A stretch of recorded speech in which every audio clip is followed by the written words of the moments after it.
Hi, Mystery Recapped here. Today, I'm going to explain a horror mystery movie called Imaginary. Spoilers ahead. Watch out and take care.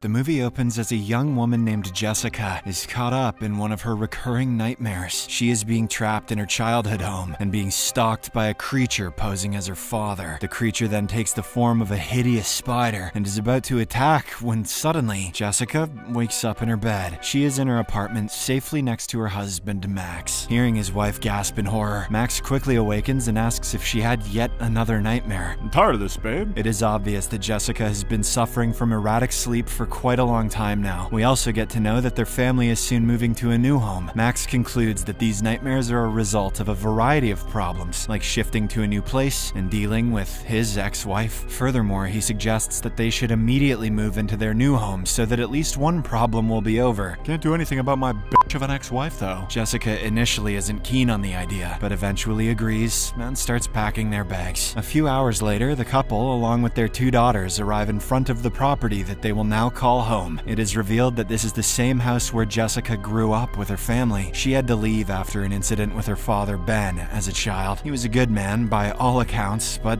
one day, out of the blue, he snapped and lost his mind. Ben attacked his daughter, whom he loved more than his life, and even gave little Jessica scars on her arms. He was institutionalized after that event, and Jessica was sent away to live with her grandparents. And now, moving back into this house, her nightmares are sure to stop. Back in the present, we get a peek into the personal dynamics of her own family. Jessica is happily married and is a stepmother to two beautiful girls, Taylor and Alice. The younger, Alice, has taken well to her father's second marriage, but the elder daughter, Taylor, still remains standoffish. This doesn't stop Jessica from trying her best to become a welcoming mother to both of them. She even shows her younger stepdaughter around their new home. That afternoon, Jessica quickly gets back to her work. She is a successful writer and an illustrator. She authored the award-winning children's book series Molly Millipede and Simon the Spider. She is extremely stressed with a deadline for her new book. When Alice enters the room, the kid invites stepmom to take a break from work and play with her. Extremely pleased by this offer, Jessica immediately agrees, suggesting they should play hide and seek. However, as they are playing, Jessica gets a call from her editor and steps out of the house to talk. Alice, on the other hand, keeps searching for her stepmom and eventually ends up in the basement. The little kid looks around the dimly lit space and finds a teddy behind some wooden boxes. It looks like a standard stuffed toy, but it appears as if the teddy bear can psychically communicate with Alice. In fact, it introduces itself as Chauncey, the bear, and says it is feeling hungry. The kid then takes the teddy bear upstairs to her room. Meanwhile, Taylor is busy taking selfies in her room when she sees something really creepy. In the corner of one of her photos, a strange old woman can be seen looking straight into her room. Taylor immediately goes outside to check who the old woman is, but cannot find any trace of her. She is instead greeted by Liam, a young boy from the neighborhood. The two teenagers immediately hit it off, and Liam invites her to hang out. Suddenly, Jessica, who is talking to her editor nearby, steps in to have a chat with the youngsters. Taylor, however, is irritated by her stepmom trying to be overly friendly and storms up to her room. The following day, Jessica goes back to her work, feeling reinvigorated with new ideas. Alice soon arrives carrying Chauncey and says the two of them are playing scavenger hunt. The first objective of the hunt is finding things that make Alice happy. She requests her stepmom to make something cheerful for her, and the latter obliges. Jessica paints a smiley face on a blue rubber ball and gives it to the delighted kid. Kids are stupid and so easily pleased. However, that night, while preparing to go to bed, Jessica hears a thudding noise from the basement. She goes in to check it out and comes across the same rubber ball that she had earlier given to Alice. She is slightly creeped out as the smiley face is turned into a frown. However, her attention is diverted to a nearby box that has been labeled Jessica 5. It contains a collection of paintings that Jessica did as a 5-year-old kid. She casually skims through them and sees a rather vivid drawing of a door. The whole picture seems trippy, and underneath there is a note that says, "Never, ever." Nonetheless, Jessica leaves the drawing in the basement and heads upstairs to check on Alice. She hears the kid having a tea party with her teddy bear and begins to record it to show it to her husband later on. Jessica thinks the whole scenario is extremely cute until she hears the voice of a woman in the room. She immediately opens the door only for a strange woman to lunge at her. Hearing the commotion, Taylor arrives at the spot and pulls the woman off of Jessica. It is then revealed that the intruder is none other than Max's mentally deranged ex-wife, Samantha. She had broken into the house to meet her kids, but got violent when she noticed Jessica. The police soon arrive and take Samantha back to her mental institution. You're not allowed to see your kids, you crazy animal. The next afternoon, Max is headed out of town for a show with his band and his dumbass hat.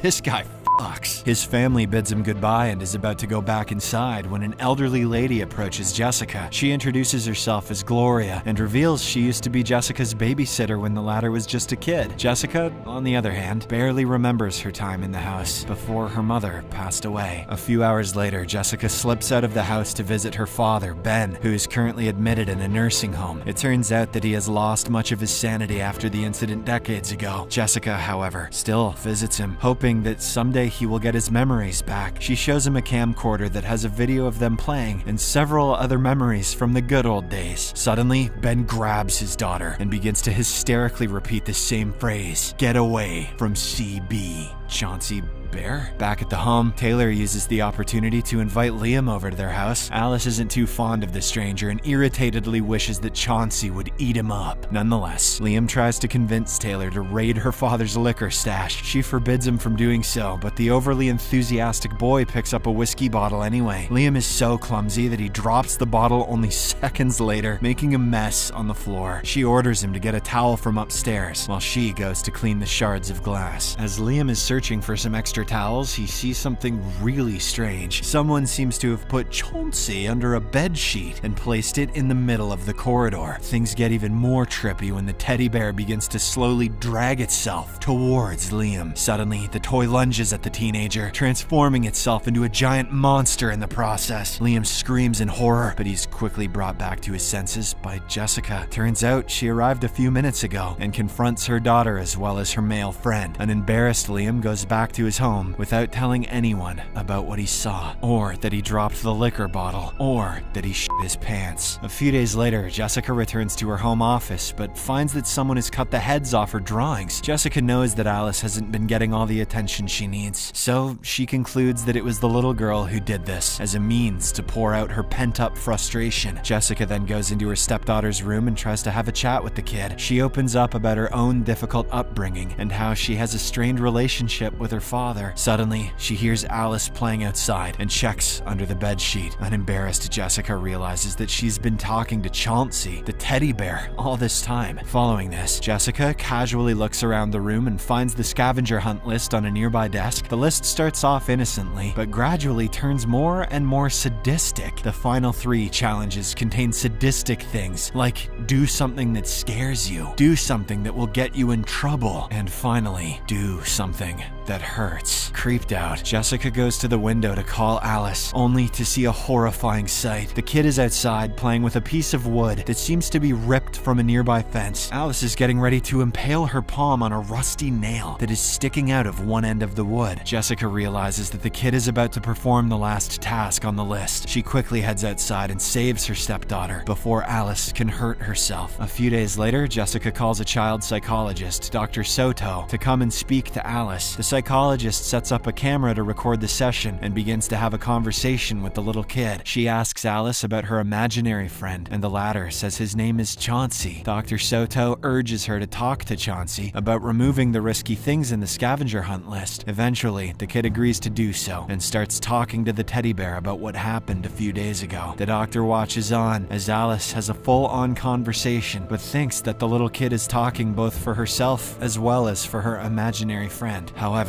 Chauncey starts to get more aggressive, calling Jessica fake mommy and a bad person. Alice defends her stepmom and eventually says she doesn't want to be friends with him anymore. She leaves the room sobbing uncontrollably and runs upstairs to her room. As the session ended abruptly, Jessica asks the doctor about what just happened. Soto tells her that Alice has made an imaginary friend, one who doesn't exist in real life. Now that'll be $300. Jessica interrupts and says that her stepdaughter is actually talking to a real object object, her teddy bear, and not a non-existent thing. The doctor, now realizing the root of the problem, says there is no teddy bear. To prove her point, Soto even shows the video recording of the session. To Jessica's utter horror, there is no teddy bear in the video, and Alice is talking to herself. Jessica then calls her elder stepdaughter and asks if she has seen Alice's teddy bear, but Taylor has no idea what she is talking about and confirms that there is in fact no teddy bear. It is now obvious that only Jessica and Alice can see Chauncey. Dr. Soto also shows footage of a similar case where a boy named Louis also had an imaginary friend. It put the boy through the same thing that Chauncey's currently putting Alice through. Right towards the end of the video, Jessica hears Louis say "never ever" a few times. These are the same words that were written underneath the drawing of a door that Jessica had made when she was 5. Things get even more complicated when moments after the doctor has left, Alice disappears from her room. Taylor, who blames Jessica for this mess, goes outside to look for her sister. She runs into their oddball elder neighbor Gloria, who says she knows where Alice currently is. She invites the teenager into her home and instead begins to explain what happened to Jessica as a child. According to her, Jessica also had an imaginary friend as a child, whose name was also Chauncey. Imaginary friends are spirits who tether to the young and can become sinister if abandoned. Jessica had forsaken Chauncey as a kid, and now the spirit has turned evil. It wants to take revenge by taking Alice to a different realm, named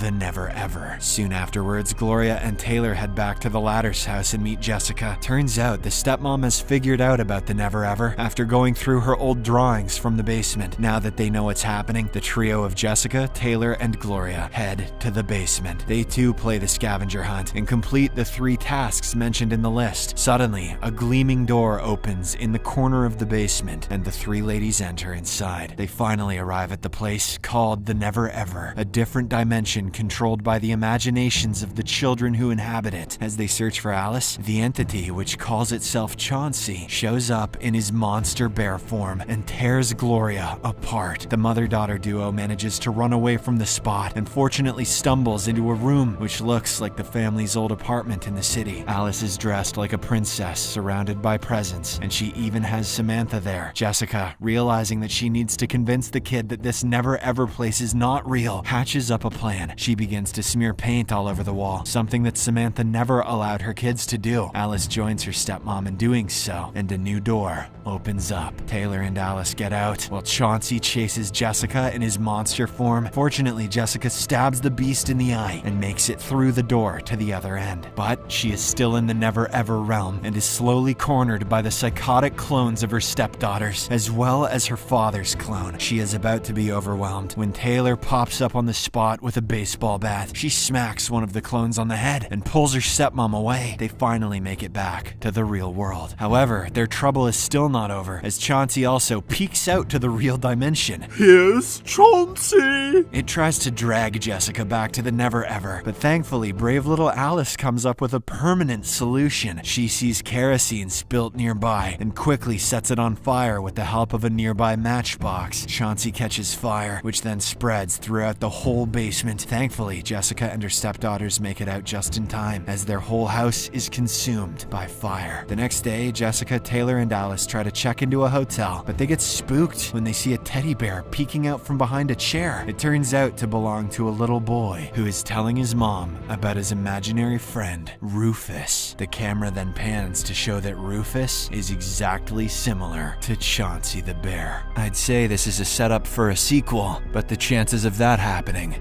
are imaginary. Subscribe for more videos like this, turn on notifications, and leave a like to help the channel out. Thank you for watching.